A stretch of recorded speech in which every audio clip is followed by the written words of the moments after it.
الحمد لله رب العالمين والصلاة والسلام على أشرف الأنبياء والمرسلين نبينا محمد وعلى آله وأصحابه أجمعين ومن تبعهم بإحسان إلى يوم الدين. أما بعد، اللهم علمنا ما ينفعنا وانفعنا بما علمتنا وزدنا علما وعملا خالصين لوجهك الكريم. عزیز طالبات اور قابل قدر سامعات، تدوین حدیث کے دور ثانی کا تذکرہ چل رہا تھا۔ آئیے سب سے پہلے کتاب کی عبارت کی خواندگی کرتے ہیں، اس کے بعد اس تعلق سے جو مزید باتیں ہیں آپ کے گوش گزار کی جائیں گی۔ حضرت قتادہ بن دعامہ سدوسی متوفہ سن 117 ہجری نے ایک مرتبہ سعید بن ابی عروبہ کو سورہ بقرہ سنائی جس میں کوئی غلطی نہیں ہوئی۔ اس پر انہوں نے تعجب کا اظہار کیا تو قتادہ نے فرمایا کہ حضرت جابر بن عبداللہ کا صحیفہ مجھے سورہ بقرہ سے بھی زیادہ بہتر یاد ہے۔ دیکھیے، حضرت قتادہ بن دعامہ السدوسی یہ ایک جلیل القدر تابعین اور ایک پائے کے محدثین میں سے ہیں، جنہوں نے حضرت انس بن مالک رضی اللہ تعالی عنہ کے علاوہ کئی دیگر کبار صحابہ سے براہ راست روایت کی ہے، یعنی حدیثوں کو لیا ہے۔ اور یہ قتادہ یہ قرآن اور حدیث دونوں کے حافظ تھے اور مفسر قرآن تھے۔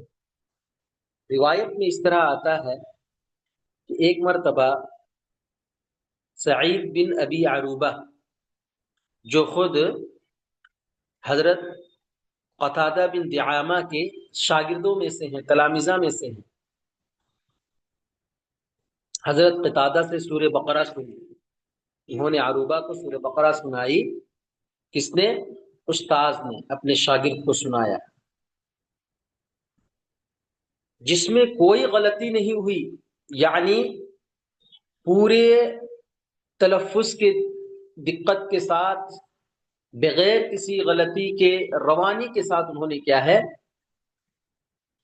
اس کو سنایا۔ اس پر ان کے شاگرد سعید بن ابو عروبہ تعجب کا اظہار کرنے لگے کہ آپ کو اتنی اچھی طریقے سے یہ چیز یاد ہے؟ تو حضرت قتادہ نے کہا، انی لأحفظ کتاب جابر بن عبد اللہ فی الحج احسن من حفظ لسورۃ البقرہ، کہ مجھے حضرت جابر بن عبداللہ رضی اللہ تعالی عنہ کا صحیفہ جو مناسک حج پر مشتمل ہے، سورہ بقرہ سے بھی زیادہ اچھی طریقے سے یاد ہے۔ اس سے یہ بات معلوم ہو رہی ہے کہ تابعین کے دور تک حدیث کی کتابت صرف محفوظ نہیں بلکہ مضبوط روایت کی شکل اختیار کر چکی تھی، اور یہ جو صحیفے تھے، احادیث کے جو ذخائر تھے، یہ صرف یادداشت کے سہارے نہیں بلکہ تحریری نسخوں کی صورت میں بھی نسل در نسل یہ چیزیں منتقل ہو رہی تھی۔ بات سمجھ میں آ رہی ہے نا؟ اب دیکھیے، حضرت ابو ہریرہ رضی اللہ تعالی عنہ کے پاس بڑی مقدار میں حدیث تحریر شدہ موجود تھی، جس سے مختلف لوگوں نے حسب ضرورت نسخ کیا تھا اور انہوں نے لکھایا تھا، جبکہ دور رسول میں وہ کچھ نہیں لکھتے تھے۔ یہاں پر حضرت ابو ہریرہ رضی اللہ تعالی عنہ کے مکتوبات اور صحیفے کا تذکرہ کیا گیا ہے کہ حضرت ابو ہریرہ رضی اللہ تعالی عنہ نبی کریم صلی اللہ علیہ وسلم کی احادیث کو سب سے زیادہ روایت کرنے والے صحابی ہیں۔ دیکھیے، اگرچہ کہ وہ 7 ہجری میں ایمان لائے، مگر اس کم عرصے میں بھی ان کی روایات کی کثرت ہوئی، اس کی وجہ کیا ہے جی؟ کیونکہ وہ ہر وقت ہما وقت وہ رسول کریم صلی اللہ علیہ وسلم کے ساتھ رہتے تھے اور اپنا زیادہ تر وقت حدیث کے سننے اور حدیث کو حفظ کرنے کے لیے وقف کر دیا تھا۔ یہاں پر ایک بات میں آپ کو بتا دوں کہ بعض مستشرقین جو ہیں ان کی روایات پر کیا ہے اعتراض کرتے ہیں کہ انہوں نے اتنی کم مدت میں اتنی زیادہ حدیثیں کیسے یاد کر لی، مگر تاریخی شواہد کا اگر آپ مطالعہ کریں گے، تاریخ کا مطالعہ کریں گے تو معلوم ہوگا کہ حضرت ابو ہریرہ صرف حافظ حدیث نہیں بلکہ کاتب حدیث بھی تھے۔ دیکھیے روایت میں آتا ہے کیا کہ ایک مرتبہ حسن بن عمرو بن امیہ دمری نے حضرت ابو ہریرہ کو حدیث سنائی۔ حضرت ابو ہریرہ نے اس پر اظہار تعجب کیا تو انہوں نے کہا کہ میں نے آپ ہی سے سنا ہے۔ حضرت ابو ہریرہ نے کہا اگر مجھ سے سنا ہے تو وہ میرے پاس لکھی ہوئی موجود ہوگی۔ چنان وہ ان کو اپنے ساتھ گھر لے کر گئے اور بہت ساری کتابوں کو دکھایا اور اس میں تلاش کیا تو وہ حدیث اس میں مل گئی۔ حضرت ابو ہریرہ نے کہا کہ میں نے کہا تھا نا ان کنت حدثتک فہو مکتوب عندی، کہ اگر میں نے تجھے یہ بیان کیا ہوگا، میں نے تجھے یہ روایت سنائی تو میرے پاس موجود ہوگی وہ چیز۔ حافظ ابن حجر نے اس کی سند کو ضعیف قرار دیا ہے، ثبوت کی صورت میں حضرت ابو ہریرہ کے نسیان کو ندرت پر محمول کیا ہے۔ تو دیکھیے روایت میں یہ بات آتی ہے کہ ایک مرتبہ حسن بن عمرو بن امیہ الزمری نے حضرت ابو ہریرہ کو ایک حدیث سنائی تو اس حدیث پر حضرت ابو ہریرہ نے تعجب کا اظہار کیا تو انہوں نے کہا کہ یہ تو میں آپ ہی سے سنا ہوں۔ تو اس پر کیا ہے حضرت ابو ہریرہ نے کہا اچھا ٹھیک ہے، اگر تم نے وہ حدیث مجھ سے سنی ہے تو وہ میرے پاس لکھی ہوئی شکل میں ضرور ہوگی، میں نے اس کو ضرور تحریر کیا ہوگا۔ پھر کیا ہے وہ دونوں حضرت ابو ہریرہ رضی اللہ تعالیٰ عنہ کے گھر گئے اور جو ان کے پاس کتابوں کا ذخیرہ تھا ان کو کھنگالا، ان کو تلاش کیا۔ تلاش بسیار کے بعد، تلاش کرنے کے بعد کیا ہے وہ حدیث مل گئی جو ان کے پاس لکھی ہوئی تھی۔ تب حضرت ابو ہریرہ نے کہا الم اقل لک ان کنت قلتها فهو مکتوبۃ عندی، اگر میں تجھ سے بول رہا تھا نا کہ اگر میں تجھ سے بولا ہوں گا ان کنت حدثتک فهو مکتوب عندی، کہ اگر میں نے تجھے یہ روایت سنایا ہے، اگر تم نے مجھ سے اس روایت کو لیا ہے تو یہ ضرور بھی ضرور میرے پاس لکھا ہوا ہوگا۔ لیکن دیکھیے یہاں پر یہ جو روایت ہے نا، یہ جو روایت ہے کہ حضرت ابو ہریرہ رضی اللہ تعالیٰ عنہ نسیان کے شکار ہو گئے، بھول گئے، تو حافظ ابن حجر رحمۃ اللہ علیہ نے اس کی سند کو ضعیف قرار دیا ہے۔ سمجھ گئے نا؟ یعنی حضرت ابو ہریرہ رضی اللہ تعالیٰ عنہ کی جو نسیان ہے نا، اور جو بھولنے کی چند روایات جیسے منقول ہے، اس کو ندرت یعنی اتفاقی طور پر نایاب یہ چیز پر محمول کیا، یعنی یہ کوئی عمومی کمزوری نہیں ہے بلکہ انسانی فطرت کا تقاضا ہے یہ، اور اس بھولنے کی وجہ سے جو روایت کی صحت جو ہے نا وہ متاثر نہیں ہوتی ہے، ان کی عدالت متاثر نہیں ہوتی ہے، بلکہ آپ رضی اللہ تعالیٰ عنہ نے یعنی حضرت ابو ہریرہ نے خود کہا تھا، یہ کہا تھا کہ میں نے نبی کریم صلی اللہ علیہ وسلم سے بہت کچھ سنا، مگر جب آپ نے میرے لیے دعا کی کہ میرا سینہ یادداشت کے لیے کشادہ ہو جائے تو پھر میں کچھ بھی اس سے نہیں بھولا۔ سمجھ رہے ہیں نا جی؟ تو اس سے یہ بات سمجھ میں آ رہی ہے کہ حضرت قتادہ بن دعامہ السدوسی ہو یا حضرت ابو ہریرہ ہوں، حضرت جابر ہوں، حضرت انس بن مالک ہوں، حضرت علی رضی اللہ تعالیٰ عنہ ہوں، سب کے پاس کیا ہے؟ حفظ حدیث کے ساتھ ساتھ کتابت حدیث کا بھی عمل موجود تھا۔ اور صحابہ کرام، تابعین اعظام اسی تحریری سرمایہ کو تعلیم و تدریس میں استعمال کرتے تھے۔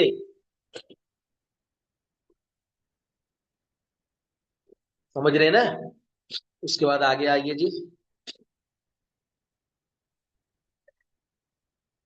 اسی طرح بشیر بن محیق فرماتے ہیں کہ میں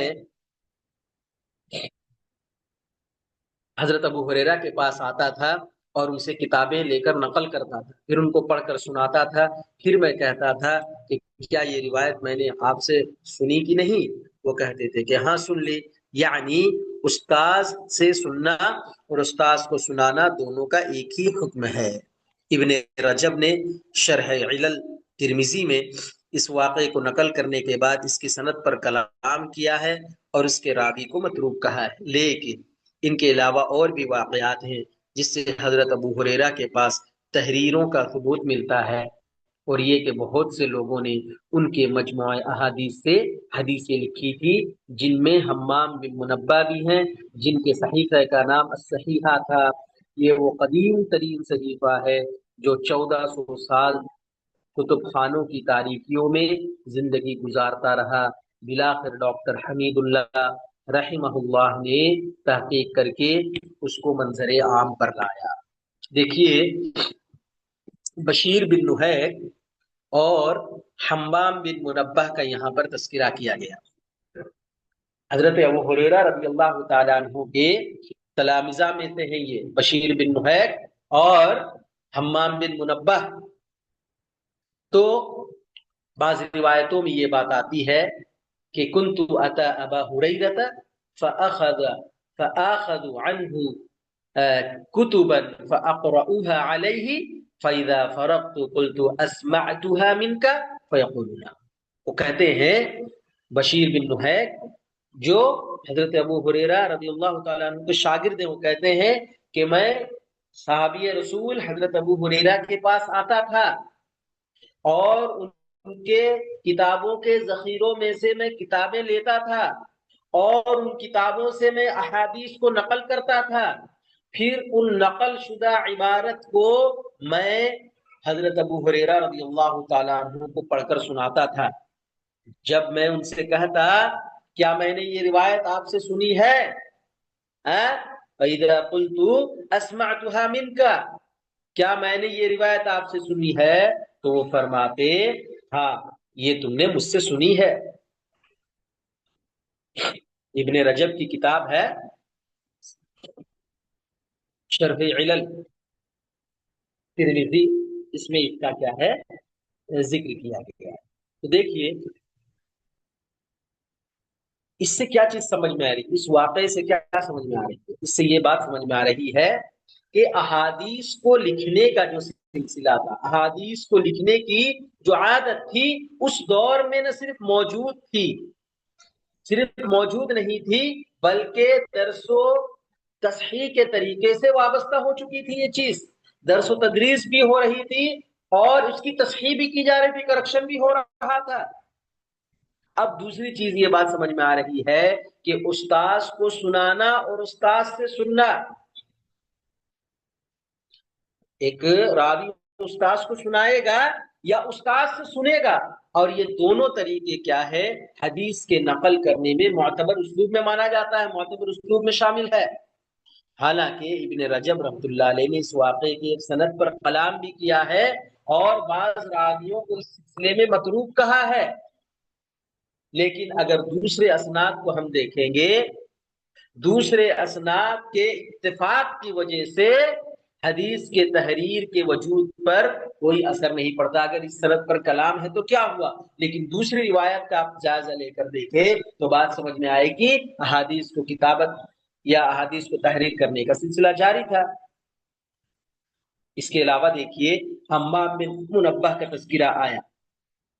حمام بن منبہ، ان کے پاس ایک عظیم صحیفہ تھا، صحیفہ صحیحہ، اور یہ حمام بن منبہ، حضرت حمام بن منبہ حضرت ابو ہریرہ کے مشہور ترین شاگردوں میں سے ہیں، اور یہ مشہور تابعی بھی ہیں حمام بن منبہ بن کامل الصنعانی۔ یہ جو ہے نا حمام بن منبہ، یہ یمن کے رہنے والے تھے، اور یہ اس زمانے کے ثقہ راویوں میں شمار ہوتے تھے،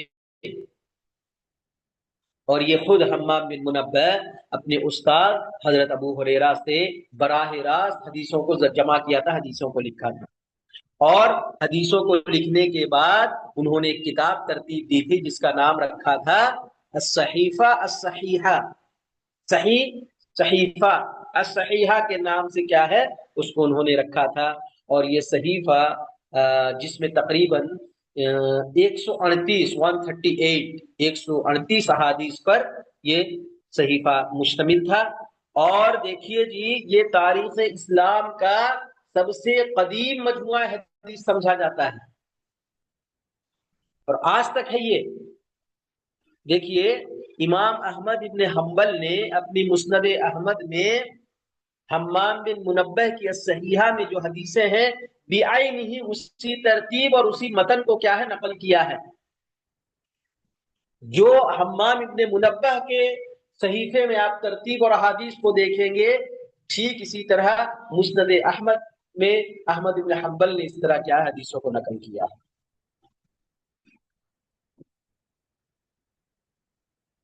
دیکھیے، یہ جو کتاب تھی اس کے تعلق سے کیا پڑھا ہم نے، جن میں حمام ابن منبہ ہیں جن کے صحیفے کا نام الصحیحہ تھا، یہ وہ قدیم ترین صحیفہ ہے جو 1400 سال تک کتب خانوں کی تاریکیوں میں زندگی گزار رہا تھا۔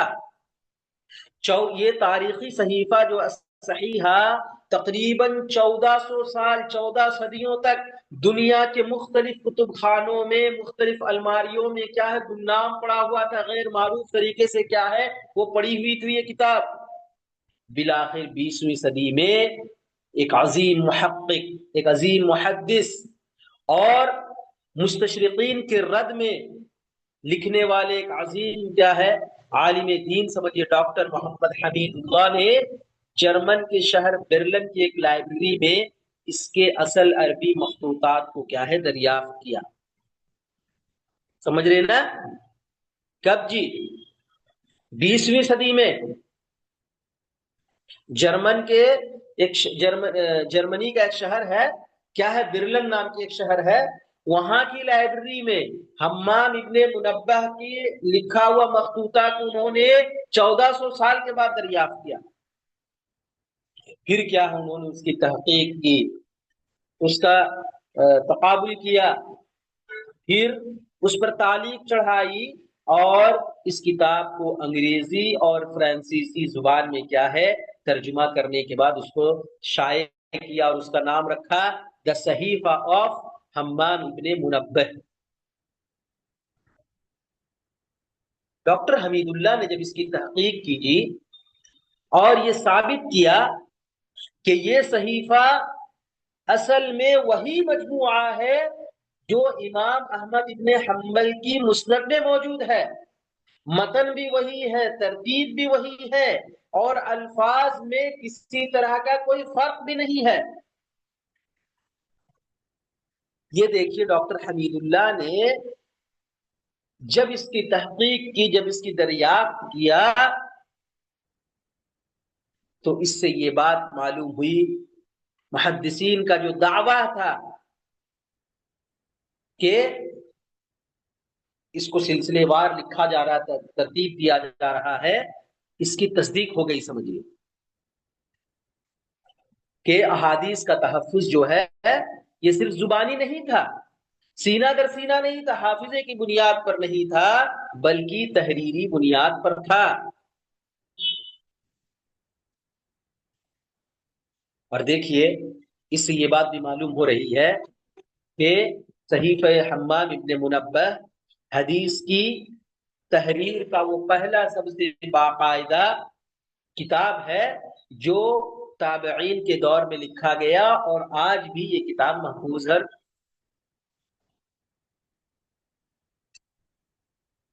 اور دیکھیے، امام احمد بن حنبل ہوں، امام بخاری ہوں، امام مسلم ہوں، یا دیگر محدثین اکرام ہو، انہی قدیم تحریری اصولوں پر کیا ہے اپنی تصنیفات کو انہوں نے لکھا ہے، اپنی تصنیفات کو کیا استوار کیا ہے۔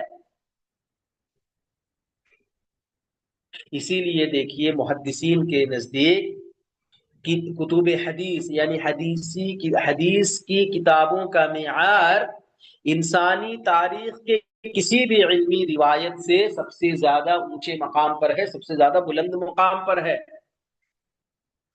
تو اس سے یہ بات سمجھ میں آ رہی ہے کہ بشیر بن نحیف ہوں یا حمام ابن منبہ ہوں، اس سے ہم کو یہ سمجھ میں آ رہا ہے کہ علم کو جو محفوظ رکھا جاتا ہے وہ تحریر سے رکھا جاتا ہے۔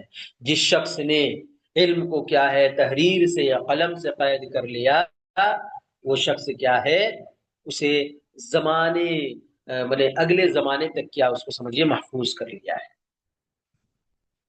اور مستشرقین کا جو اعتراض تھا کہ حدیث کیا ہے نبی کریم صلی اللہ علیہ وسلم کے بہت زمانے کے بعد لکھی گئی، اس سے بھی رد سمجھ میں آ رہا ہے کہ حمام بن منبہ کا یہ جو صحیفہ تھا، اس صحیفے نے کیا ہے مستشرقین کے نظریے کو، مستشرقین کے اعتراضات کا بھی منہ توڑ جواب دے رہا ہے، کیونکہ تحریر دیکھیے دوسری صدی ہجری میں کیا ہے مکمل ہو چکی تھی اس کی تحریر احادیث وغیرہ کی۔